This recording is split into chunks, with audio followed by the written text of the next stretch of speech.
Shalom dan salam sejahtera. Bacaan Renungan Harian 29 Julai 2026 Rabu. Tema, agar kita tidak lupa.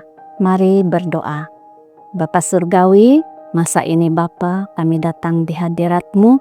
Kami mau mendengar firman Tuhan dan kami berdoa biarlah kiranya Roh Kudus Bapa masuk ke dalam hati dan pikiran kami agar kami bersedia mendengar firman-Mu. Dalam nama Yesus kami berdoa. Amin.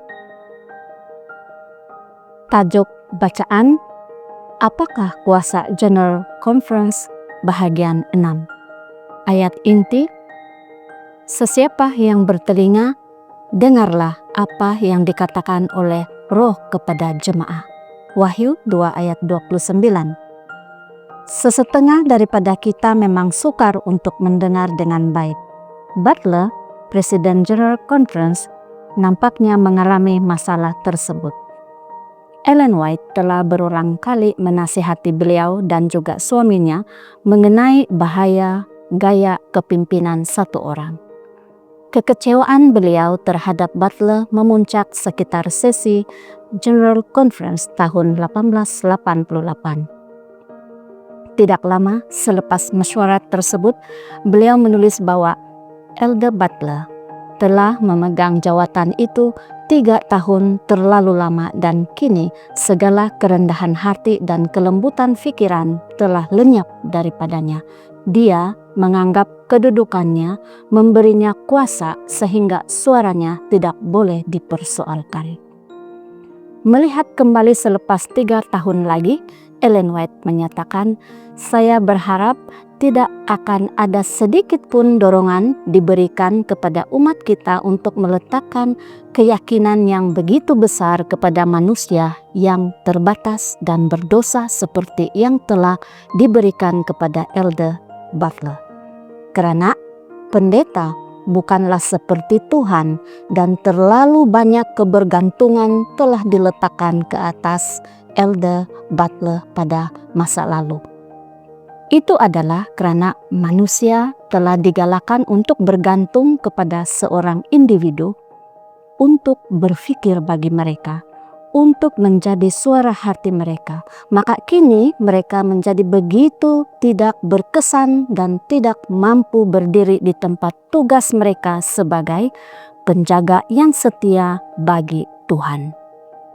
Adalah lebih mudah bagi Butler untuk memperhalusi pandangannya mengenai teori orang-orang hebat dalam kepimpinan gereja secara lisan daripada benar-benar berhenti mempraktikkannya.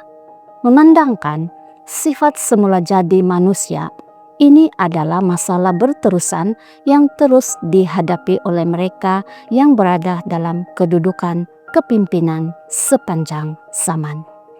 Fakta kehidupan yang menyedihkan itu juga mendorong Ellen White untuk mengeluarkan beberapa kenyataan mengenai kuasa General Conference pada tahun 1890-an. Beberapa kali sepanjang dekade itu beliau membangkitkan isu tersebut sebagai contoh. Pada tahun 1891 beliau menulis, saya terpaksa mengambil pendirian bahwa tidak ada suara Tuhan dalam pengurusan dan keputusan General Conference. Kaidah dan rancangan akan dirancang yang tidak diperkenankan oleh Tuhan. Namun, Elder Olson, Presiden General Conference dari tahun 1888 hingga 1897, membuatnya kelihatan seolah-olah keputusan General Conference adalah suara Tuhan. Banyak pendirian yang diambil dan yang disebarkan sebagai suara General Conference sebenarnya merupakan suara 1, 2, atau 3 orang yang telah menyesatkan persidangan itu. Memiliki telinga yang mendengar bukanlah sesuatu yang mudah jika kita tidak benar-benar mendengar. Kita mungkin cenderung mengkritik para pentadbir yang terpaksa ditegur oleh Ellen White. Tetapi Dalam proses itu, marilah kita mengingati betapa kerapnya kita sendiri tidak memiliki telinga untuk mendengar banyak perkara yang sedang disampaikan oleh Roh kepada kita secara pribadi. Demikianlah bacaan renungan kita hari ini. Tuhan memberkati kita semua. Amin.